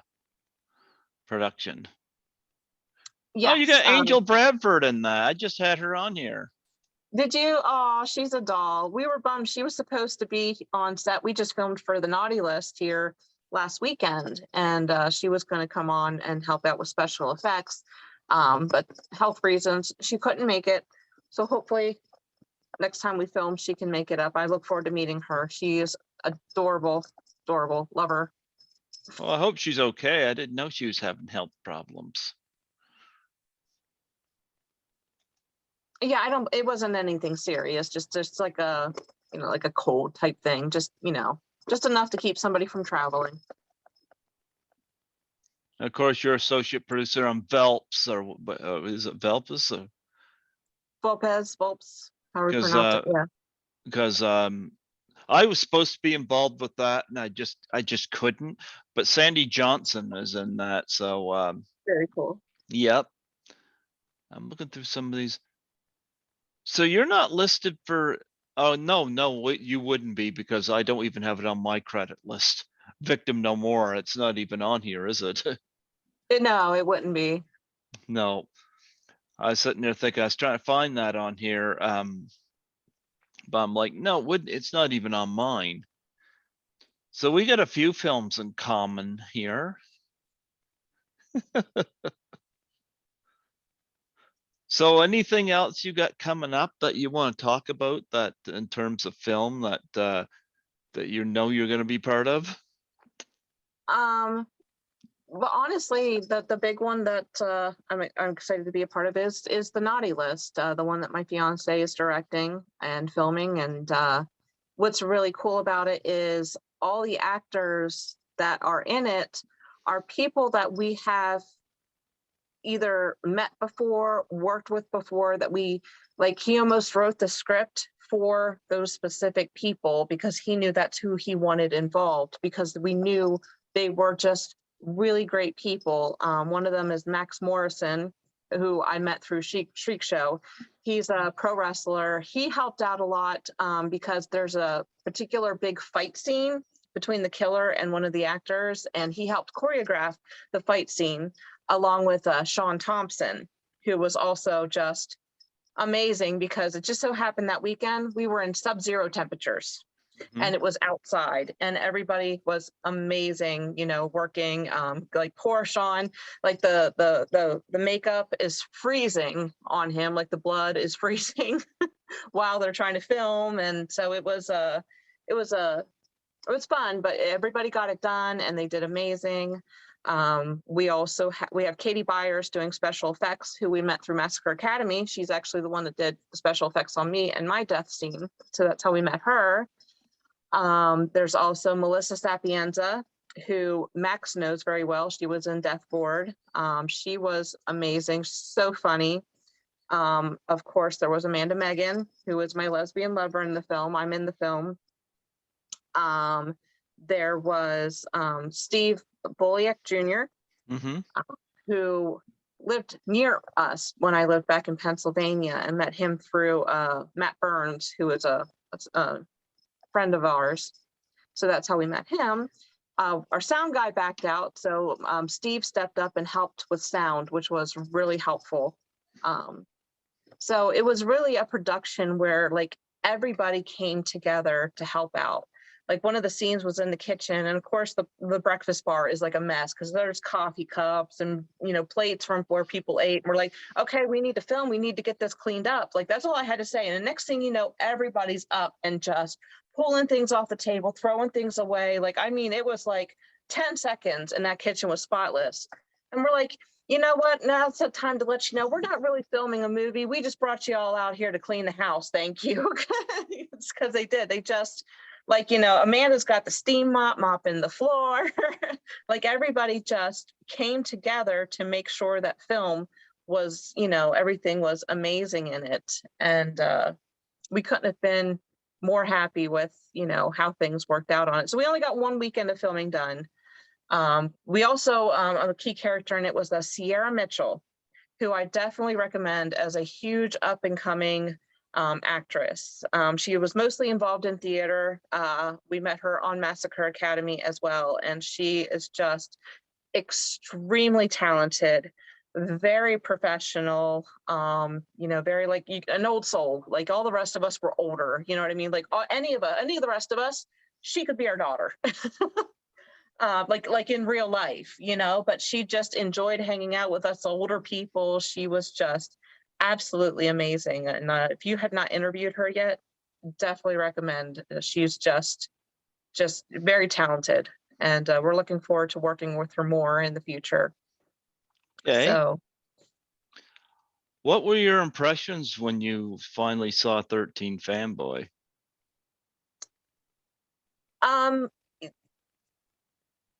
like I said, I didn't really. I've actually only watched it once. I didn't get a chance to sit down, and my first time watching it, I was paying attention to the movie, but more paying attention to looking for all the people I knew that were involved in it, because I knew so many people that were involved in it. So as far as like the actual story, I enjoyed it, and you know, was happy to see like another good fan film, similar, you know, like Vincent Dasani brings us with a hike, Never Hike Alone and Never Hike in the Snow. It was another good fan film, you know, bringing previous actors and actresses together. It was fun to see. Here's another good one, and it's on YouTube. Is it Voorhees? No. No. Hell no. Oh, It's Me, Billy. I've heard of that one. The Black Christmas remakes are horrible, but this is the best one since the original. It's this is on YouTube. This is highly recommended. Okay, yeah, I didn't realize it was on YouTube. I'll definitely check that one out. Yep. And I got a Blu-ray of it. I'm again frustrated. There's no Blu-ray for 13 Fanboy. I don't understand that. I mean, Scotty McCoy's Sam Hain had a Blu-ray. So I don't get that, but outside Christopher Norris, I think the next best death scene in the movie was the pitchfork scene in the opening. Oh, Spring. I've been trying to get her on here. I haven't been able to flag her down, but I liked her little moment there. Yeah, but yeah. So what else is going on with you? I know we're winding down here, but Honestly, just I'm trying to get involved with as much as I can as far as acting. I know I was more known for, being a producer or, promoting films, but I'm getting a lot more into the acting portion. So after having the baby, I'm trying to get back into, getting some more films under my belt. Like I am a part of a Salmon, Les Nolan's, and looking forward to that one. Brain Hunter, that should be filmed at some point. Otherwise, I'm got some auditions that I'm submitting out there for some films, and just looking forward to helping to promote a lot of films that are out there. It's a great thing about indie horrors. There's always new great films out there, being made by a bunch of people who just love horror coming together and making it happen. mm-hmm. What I love about the industry. Like I run a Facebook group called Indie Horror Family because that's exactly what it feels to me. It's like it's my chosen family. There you go. There you go. Well, you know what? It was wonderful having you come back on here today and talk. Oh yeah, I should ask this before I let you go. Any Uh-oh. little anecdotes about the three of you in your little hotel and or on set, or you and Lisa and Christy? I know Christy shared the story about CJ Graham with the bell. Yeah, it's like saying I'll pay $5. I'll ring this bell while they were filming. Yes, that was funny. How much trouble would he have gotten in? I think because it was CJ, I think like initially Deborah probably would have been like, who did that? And then when she realized it was CJ, I'm sure everybody would have had a good laugh over it.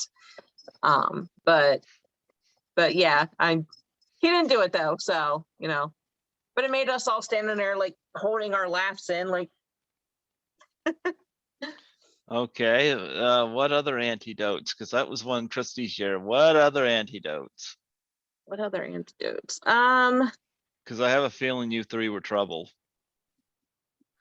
We were pretty good. Bullshit. I don't think we really got into any trouble. Like I said, we helped to put the set together for the convention scene, so that was a lot of fun. Did you help get the board off of or the nail out of Joel Paul Reisig's foot when he stepped on it? No. No, you didn't. You just laughed at him. Well, actually, I wasn't a part of that scene. No. So. Oh, well, that wasn't a scene. He stepped on a nail for real. Oh, he stepped on a nail for real? Oh, Yeah. no, I wasn't aware of that. Oh yeah. Did you see any elk while you were there? Any what? Elk. Elk, yes. Yeah, like they're like right in the hotel parking lot. That was interesting to see. Yeah, because we don't have them here. Yeah, and they were similar to deer. Like we have white-tailed deer around where I am. So it just kind of reminded me of those, only just a lot more ballsy to just be right there. Yeah. They'll like walk right past you and it's like, oh, hey, how you doing? Mm-hmm. So that was fun. And one night we went to the casino because there was one local, so we went out there. So that was fun, Mm-hmm. but we didn't get in any trouble. I actually won like $200, so I'm happy. There you go. Well, I appreciate you doing the Doubtfire challenge when you did, you know. Um, Oh, I'm sorry, I forgot. I also wanted to say DJ Patton was another person. I met him on 13 Fanboy, and he is Mhm. also involved in the naughty list. He's actually our killer Santa. So he's Another Killer Santa movie. just something fun. There you Just go. something, yeah. You know, I watched a number of Christmas horrors at Christmas time. Yep, yep. yeah, goes hand in hand. Goes hand in hand. Yeah, and like Secret Santa. That's like one of from Adam Marcus. That's like one of my I've traditions interviewed now. 6 people from that film so Oh far. wow, really? Yeah, Very cool. yeah. Adam's gotten a lot of support from me on Secret Santa. I love that film. It is a great film, very fun. And you know, everybody's sitting there being like, yeah, this is how I wish my Christmas with my family would go. Yeah, So, yep, fun movie, yep, definitely. yeah. And although my experience with Judy Aronson was not so hot, what was your experience like with her? I didn't really get to talk to her too much. Like after No? we were done filming, they, did some autographs and took pictures. Actually, a fun can't believe I'd say this on the podcast. A funny part about that is it's out there on Facebook. There's this group photo after the convention scene, and Lisa Perez is in front holding the clap, action thingy, Mm-hmm. clapper thing. And I'm standing there, and then Judy Aronson is next to me, and she actually put her arm around me to take the picture. Only I don't think she realized how low her hand was. So the whole time they're taking this picture, I'm standing there smiling, thinking, Judy's hand is on my ass. Judy's hand is on my ass. But I know she didn't try it. Like I said, I don't think she realized how low her hand was. But I'm Mm-hmm. just standing there like, oh my God, I'll just pretend it's not there, and we're just gonna take this picture. So yeah, so that was a little detail. Yeah. Yeah, I can tell you right now, she don't like me much because I've been very vocal about my response to, oh well. I guess you can't win them all. I've been vocal about it. Maybe I shouldn't have, but fuck it. I tried to do something good. So there you go. Eventually I'll get so I'm not so bitter about it. Laura Marie Taylor was awesome that was pretty cool. She didn't mind. Did you watch that one? I did not see that one. No. Oh, I got it up there now. Yeah, you go. She turns around, gets it right out of her fridge. I'm like, nice. Made my work night more pleasant. Oh. There you go. Especially since there's no respect for cleaners, so I'm gonna be soon getting out of that till we start paid more respectfully. I don't think people expect us to live. I think we're expected to. I don't know what it is with jobs with wages you can't survive on. I don't get that. Right. Yeah. Oh well. Skittles won't get a job, so I gotta find some way to support his temptations habit. Anyway, Noellie, it was wonderful having you come on here today and talk and Yep. Thanks yeah, for having me again. yeah, maybe next year when you get more stuff under your belt that you can talk about, have you back and yeah, Yeah. We'll see what another year holds. yeah. Before I let you go, do a plug for my show. What do you want me to say? I'm sorry. I'm bad at the Just state your name and say you're listening to Greg Gilbert on Python's Paradise. I'm Noellie Berger, and you are listening to Greg Gilbert on Python's Paradise. Yep. There you go. Well, I bid you a good day. Yeah, you as well. And yeah, it was great to have you back, and maybe I'll get back into the fold with the whole filming thing, you know. Like I said, I think Reunion from Hell might have been the last thing I chipped in on, and I haven't done any. I've had people reach out to me. I just can't. I can't right now. Yeah, Yep. I I just get can't. it. I don't think I spent nearly as much on any films I did 13 Fanboy. I think I spent the most on that. So I mean, I'm glad I did, but I got no regrets there. But come the point, you got to take care of yourself. So Right. yeah, yeah. And apparently my job's not taking care of me, so I got to find other employment, obviously. But yeah. Well, good luck with the coffee shop. Like I said, if they're paying more and they got benefits, I'm like, okay, I'll do that. I'll do overnight there. Mhm. Probably sounds a lot more less stressful than cleaning. I show up to work every day and there's a complaint over this, a complaint over that. I'm a fucking cleaner. Get off my back, you know? Shit. We got salt in the floors, you know? I mean, you got people traveling back and forth, back and forth. What do they expect of you? Right. There's only Yep. so much you can do, but whatever, you know? But Yep. anyway, I bid you a wonderful day, and look forward to seeing more of these films, especially Z Dead End. Looking forward to seeing the finished product on that. So our names are both on it, even though we're not in it. So, although one film I might recommend you might want to take part with is the Witches of the Sand. Oh, I haven't heard of that one. I'll have to look into it. Okay, it's got a great cast. I mean, a fantastic cast. Actually, I'll extend this interview a little bit because I'll look it up here, because I think this is something well worth bringing up to your attention. Witches of the Sand. There's an Indiegogo for it. It's in demand. But I'll tell you who's all in it. Now, I interviewed the director, Tony Martin, and one of the writers is Deborah Lamb. Okay. Yep. By the way, Deborah Lamb not only come on the show, she did a Doubtfire challenge at the end of the interview. Oh, cool. Her husband comes in afterwards. He looks at her and she's got the pie in her face, and her husband says, "Have you done it yet?"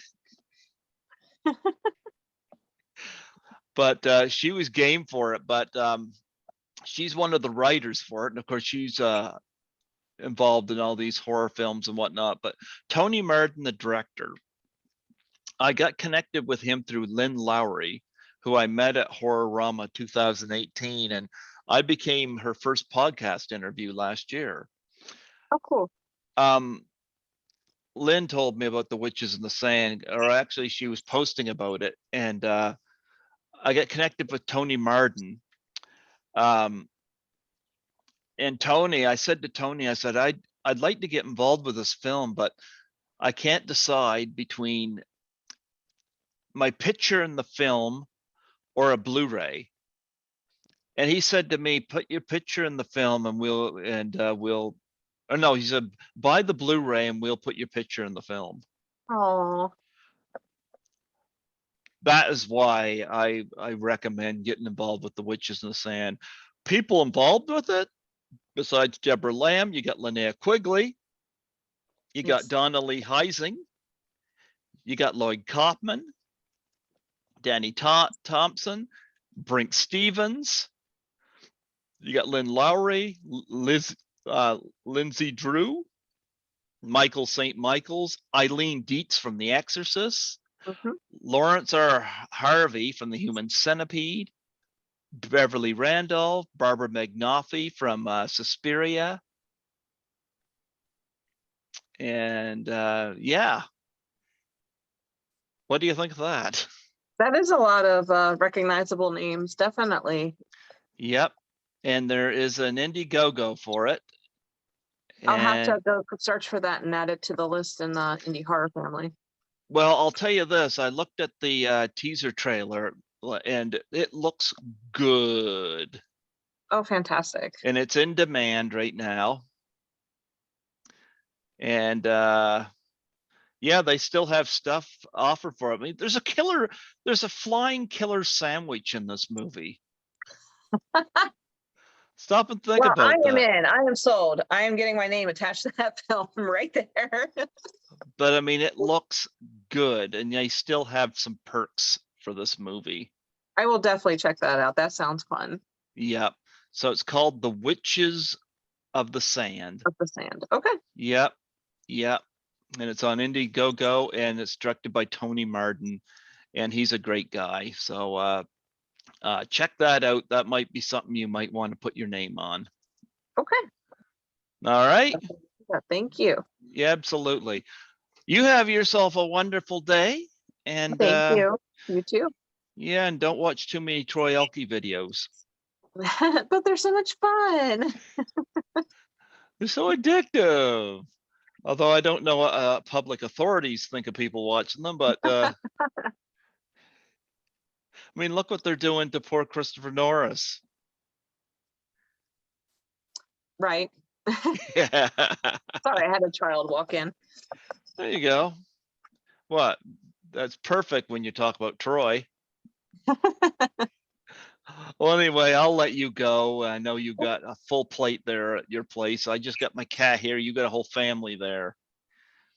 And I Yep, don't think, upwards of 6 kids, my dad, fiance. Yeah. 2 cats. and temptations don't work on them all, do they? No. No, no. I guess I have it easier. Okay. Well, God bless you, and you have yourself a wonderful day. And thank you for coming on here today. All right. Thank you. Thank All you. right. Absolutely. Take care. God bless. Bye-bye. Bye bye.